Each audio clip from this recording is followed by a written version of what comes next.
Hi guys, I'm just loading up here for tomorrow morning. It's getting to be spring. We usually have lately weather that turns from winter directly into summer, so we want to get this stuff in the ground now that it's probably past frost time. We did have some frost last weekend, but I think that'll be the last of it. And we're going to get this in 1 inch deep tomorrow. Should have more rain next week and get it up out of the ground. So I'll take a little video of what's on the label, so you, rather than read it to you. It's a multi-species cover crop for the summer, and we're planting it tomorrow. So ride along and I'll show you what we're doing. Okay, I just picked up the inoculant for the seed mix that I have. I go to local seed company in Jersey Shore, and they have what they call a link inoculant, which is a universal. It has the bacteria cultures that are needed for both peas and beans and clover.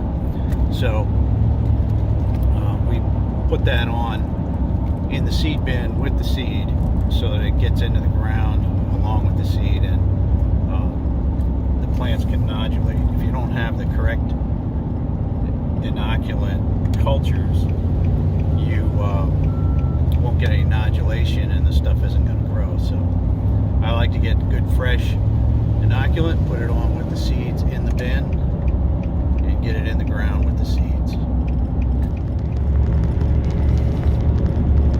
That's the good shit right there, buddy. Free trade organic coffee served up by a barista with gender dysphoria.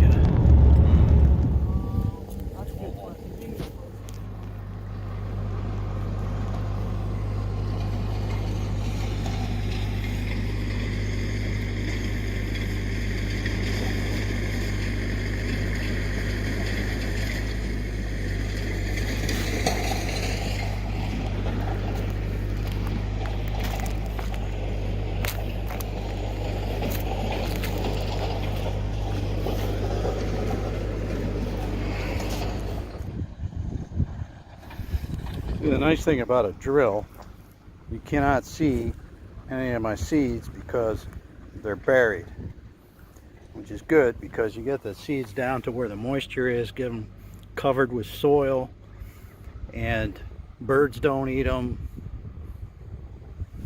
Once in a while you get a floater.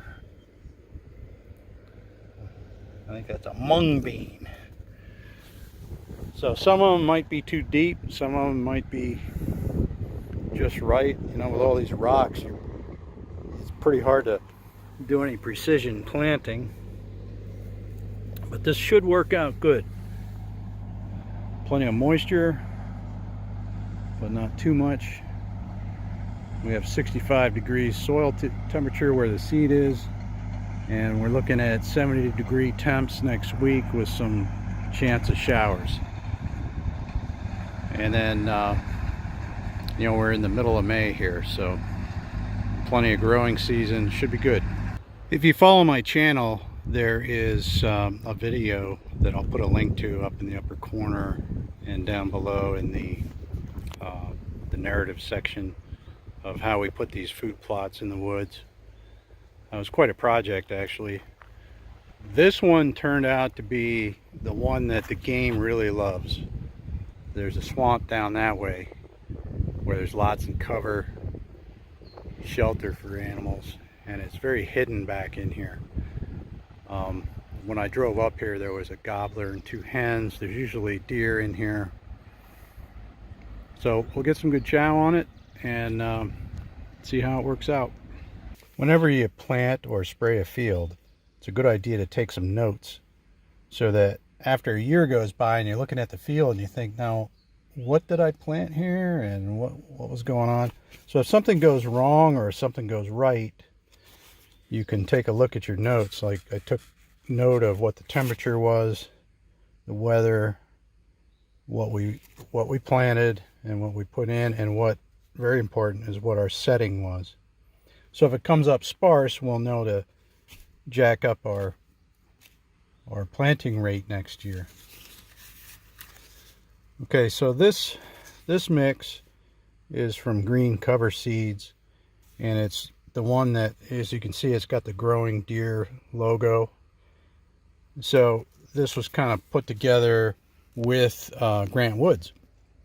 So normally I custom mix my own, but I thought rather than pay for custom mixes, is darn close to what I would use anyway. So in here we have collards, sweet clover. That's the Hubam sweet clover. It's a very tall clover. Buckwheat, sunflower, safflower, okra. These are all tall plants, which is what this guy wanted because they like to hunt pheasants here. Now the sorghum, there's two different kinds of sorghum in here, and then we get down into our legumes. It's got red ripper cowpeas, which, you know, if all goes well, the cowpeas will vine up on the taller stuff, the sorghums.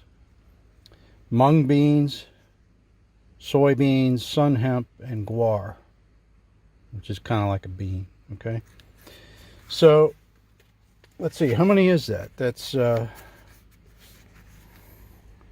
1, 2, 3, 4, 5, 6, 7, 8, 9, 10, 11, 12. There's 13 plants in there. So that's a pretty good mix. I suggest using at least 8 in a cover crop mix. We'll see what this does in the fall, and then once we see how it's going, I have a feeling the deer are gonna be pretty hard on it, but we'll see. If it gets tall, great, and we'll drill fall food plots in for the winter and next spring. As you can see, we thinned out the timber quite a bit.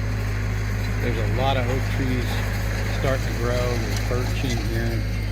Birch is a bit of a problem in this area, but with this increased sunlight, we should get oak regeneration and things will thicken up. So plenty of cover and plenty of food. So we should be able to probably triple. I would feel comfortable saying that we could triple the deer population here. And I've seen more turkeys today than I've seen the whole time I was marking timber on this property. Be sure and hit the like and subscribe button and click on the bell so you'll be notified when there's a new video.